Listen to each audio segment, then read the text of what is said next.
Assalamualaikum warahmatullahi wabarakatuh. Perkenalkan, nama saya Reti, Latsar CPNS BPSDM Kaltara, kelas Kabupaten Berau, angkatan 68 tahun 2022. Kesempatan ini saya akan membahas mengenai agenda 2, berakhlak, yang ditutori oleh Ibu Wahyu Eko Handayani, SPD, MPD. Orientasi pelayanan. ASN berkomitmen memberikan pelayanan prima, yang dimana di dalamnya terdapat responsivitas, sehingga ASN dapat mengidentifikasi prioritas masalah, menciptakan kegiatan atau agenda pelayanan yang dapat cepat dan tepat.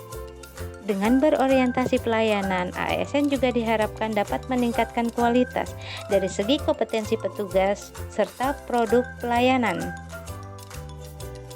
dan memberikan kepuasan kepada masyarakat dalam hal waktu pelayanan, sarana, dan prasarana. Akuntabel. ASN diharapkan dapat bertanggung jawab atas kepercayaan yang diberikan. Dengan akuntabel dapat menciptakan integritas tinggi terhadap kewajiban mengenai peraturan undang-undang tentang ASN, tentang pelayanan kebijakan publik, pelayanan publik, serta perekatan dan pemersatu bangsa. Sikap akuntabel dapat menciptakan konsisten terhadap organisasi, baik kebijakan dan prosedur, dan individu mengenai sumber daya. Dengan akuntabel pun dapat menciptakan transparan atau keterbukaan terhadap diri sendiri, sehingga mendorong komunikasi yang lebih besar dan kerjasama antara kelompok internal dan eksternal. Adapun keterbukaan terhadap orang lain memberikan perlindungan terhadap pengaruh yang tidak seharusnya dan korupsi dalam pengambilan keputusan, sehingga dapat tercipta rasa kepercayaan dan tanggung jawab serta keadilan. ASN diharapkan terus belajar dan mengembangkan kapabilitas. Dengan seorang ASN yang kompeten dapat meningkatkan kinerja terbaik, menghasilkan fokus dalam mewujudkan pengetahuan yang terus bertumbuh menjadi karya nyata, dan meningkatkan kualitas kerja seorang ASN. ASN yang kompeten dapat menciptakan kesuksesan dari kerja keras dan dapat melebihi harapan dan kemungkinan akan keberhasilan dalam rencana dan tujuan kerja. Seorang ASN yang kompeten dapat ahli di bidangnya sesuai jenjang pendidikan dan pengalamannya. Seorang ASN yang kompeten dalam learning agility, yaitu perencanaan terus-menerus dan mengimplementasikan atau menerapkan keahlian yang telah dikuasai, serta dapat mengevaluasi kekuatan dan kelemahan yang dimilikinya. Harmoni. Kami saling peduli dan menghargai perbedaan, yang dimana di dalamnya terdapat peduli atau caring baik terhadap diri sendiri, makhluk hidup individu atau hak atas dirinya sendiri, dan makhluk sosial, yaitu hubungan timbal balik antara manusia dengan manusia yang lain, yang dimana terdapat empati dan simpati. Empati itu sendiri yaitu keadaan mental yang membuat seseorang merasa sama dengan orang lain atau perilakunya, dan simpati sikap peduli terhadap kondisi yang dirasakan orang lain. Untuk hak atas dirinya sendiri, yang dimana terdapat dua bagian, jasmani dan rohani, dan kebutuhan akan jasmani seperti olahraga atau makan, dan rohaninya sendiri seperti psikologis, kebutuhan ibadah, rekreasi, dan lainnya.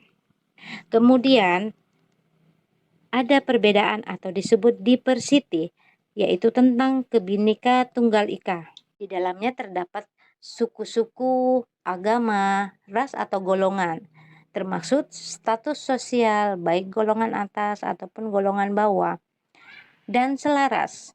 Yang dimaksud dengan selaras dalam harmoni adalah menghindari konflik, menciptakan kestabilan atau kedamaian. Kestabilan sendiri yaitu lingkungan yang kondusif dan nyaman, sedangkan kedamaian yaitu saling peduli dan saling menghargai. Loyal, berdedikasi, mengutamakan kepentingan bangsa dan negara. Dalam sikap loyal terdapat komitmen yang efektif, efisien, dan inovatif, yang dimana efektif adalah tepat sasaran, tingkat ketercapaian target yang telah direncanakan, baik menyangkut jumlah maupun hasil kerja. Efisien yaitu tepat guna, tingkat ketepatan realisasi, penggunaan sumber daya, dan bagaimana pekerjaan dilaksanakan. Kemudian ada inovatif, yaitu perubahan yang diciptakan untuk mencapai keadaan yang lebih baik di masa yang akan datang. Dalam loyal terdapat dedikasi, yaitu kesediaan untuk berkorban, sikap rela melakukan perbuatan melebihi tanggung jawabnya, dan memberi yang terbaik, yaitu perbuatan maksimal yang dapat dilakukan seseorang tanpa berharap sebuah balasan. Terdapat kontribusi baik tenaga dan materi. Adapun bentuk loyal lainnya dalam pengabdian, yaitu kemandirian dan kesederhanaan. Kemandirian sendiri yaitu tidak banyak bergantung kepada orang lain dalam berbagai hal, dan kesederhanaan, gaya hidup yang sederhana, tidak boros. Adapun kaitannya loyal dengan nasionalisme, yaitu menjunjung tinggi nilai Pancasila dalam hal ketuhanan, kemanusiaan, persatuan, dan kerakyatan, serta keadilan, di mana bersikap religius, toleransi, tidak diskriminatif, persamaan derajat, terdapat tenggang rasa, menjaga ketertiban, dan banyak lainnya termasuk demokrasi serta kebersamaan.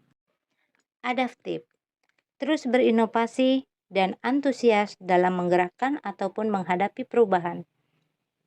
Dalam sikap adaptif terdapat inovasi atau kreasi, yaitu pemikiran dan hasil karya untuk memecahkan masalah-masalah sosial yang sedang berkembang, dan kreasi untuk memunculkan ide-ide baru selangkah lebih maju berbeda dengan ide yang telah ada.